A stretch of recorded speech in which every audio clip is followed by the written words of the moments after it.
केसी त्यागी, world bank कहता है 167 रुपए जो ना कमा पाए वो गरीब है। मैंने उसे भारतीय परिप्रेक्ष्य भी दे दिया तो भी वो 53-54 रुपए बनता है। उसके आधे में है आज की तारीख में किसान। मैं सभी किसानों की बात नहीं कर रहा हूं, एक आम किसान यानी कि गरीब है इस देश में। और हम कहते हैं किसान देश की शान है, ये अन्नदाता है। विरोधाभास है ये जबरदस्त।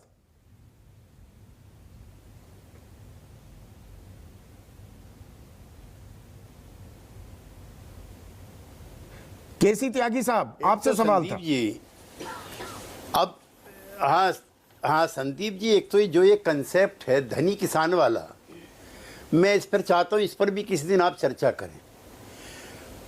जो परिवार हैं किसानों के, चाहे किसी भी जाति धर्म समूह के हों, उनमें इतना बंटवारा हुआ है, उसके भी सरकारी आंकड़े उपलब्ध हैं। और आप कई बार कह चुके हैं, हम लोग भी आपके साथ शेयर करते हैं छोटे किसानों के बारे में। धनी किसान वो हैं जो बड़े बड़े पूंजीपति हैं या फिल्म वाले हैं, जिन्होंने फार्म हाउस खरीद लिए हैं तराई में, देश के और हिस्सों में। तो एक तो माफ़ कीजिएगा, एक तो उनको किसानों की गिनती में आप ना लिखें। दूसरा, इस बीच में कई रिपोर्ट आई हैं। एक तो भारत की आर्थिक असमानता रिपोर्ट आई है। दूसरा, दावोस में पूरी दुनिया के जो पैसे वाले मुल्क हैं और जो पैसे वाले अर्थशास्त्री हैं वो इकट्ठा हुए हैं। तीसरा, 2011 के बाद भारत में गरीबों की जो गिनती है, जिसका जिक्र आपने किया, 2 कमेटी थी, एक तो लक्कड़वाला कमेटी, एक तेंदुलकर कमेटी। मैं उसी से शुरू करूं तो उसके मुताबिक भी, चूँकि मैं गांव का रहने वाला हूं, इसलिए गांव के लक्कड़वाला कमेटी के अनुसार 28.3% लोग गरीबी की सीमा रेखा के नीचे रहते हैं, जिसमें तेंदुलकर कमेटी कहते हैं कि 41.8% आदमी गांव में गरीबी की सीमा रेखा के नीचे रहते हैं। अब इसकी रिपोर्ट जो आई है दावोस की, उसका कहना है कि आवश्यक वस्तुओं की कीमतों में 6 गुना बढ़ोतरी हुई है। और महामारी काल का जो है वो जो ग्लोबल हंगर इंडेक्स है, अब उसमें 101 नंबर पर इस समय हम विराजमान हैं 116 देशों में, इन कमेटी के मुताबिक। अच्छा, हाँ जी हाँ। और जो असमानता रिपोर्ट है उसका भी, मैं चूँकि गरीब और अमीर के बीच की जो बढ़ती हुई दूरी है, वो एक सोशलिस्ट होने के नाते मेरी भी चिंता है। और जो समाज में स्टेटस को मेंटेन करने वाले लोग हैं उनके लिए भी चिंता की बात है। अगर गरीब और अमीर के बीच में इतना फ़र्क होगा, असमानता बढ़ेगी तो असंतोष बढ़ेगा, तो क्लास स्ट्रगल बढ़ेगी और झगड़े फसाद होंगे। इसलिए भी कम से कम असमानता हो, ये भी हम लोगों का लक्ष्य होना चाहिए। मैं आज सिर्फ किसानों की बात कर रहा हूं। केसी त्यागी साहब, हाथों में केसी त्यागी साहब, आपने जो पॉइंट्स उठाए वो वैलिड हैं, पर मैं किसानों पर रहना चाहूंगा। जो मेरा सवाल है, ये 167 रुपए के पैमाने को मैं हटाता हूं। वर्ल्ड बैंक को उसको परचेजिंग पावर पैरिटी के हिसाब से भारतीय संदर्भ में 54 रुपए के करीब बनता है। उसके आधे में है आज की तारीख में किसान, और वादा था किसान की आय दोगुनी होगी। देखिए, दोगुनी होने पर भी वो गरीब होगा। 27 का दुगना 54 होता है। केसी त्यागी, संदीप जी, 2016 में बरेली की एक जनसभा में संबोधन करते हुए प्रधानमंत्री ने दुगनी आय करने के लिए कहा था। और आप भी और पैनल के सभी साथी भी, कोई मैं सरकारी पक्ष रख रहा हूं, कोई ऐसा मुझको ना माना जाए, लेकिन जो पिछले 2 साल गुजरे हैं कोरोना के, उसने समूचे दुनिया की अर्थव्यवस्था को चौपट कर दिया, इंक्लूडिंग इंडिया। और मैं मानता हूं कि जो कई लोग, मेरे पैनल के साथी तो कोई नहीं है शायद, पिछली बार एक सज्जन आए थे, कि जो लाभार्थी स्कीम है, कल्पना करो संदीप जी, अगर ये ना होती तो भारत की और किसानों की और कंज्यूमर्स की क्या हालत हुई होती।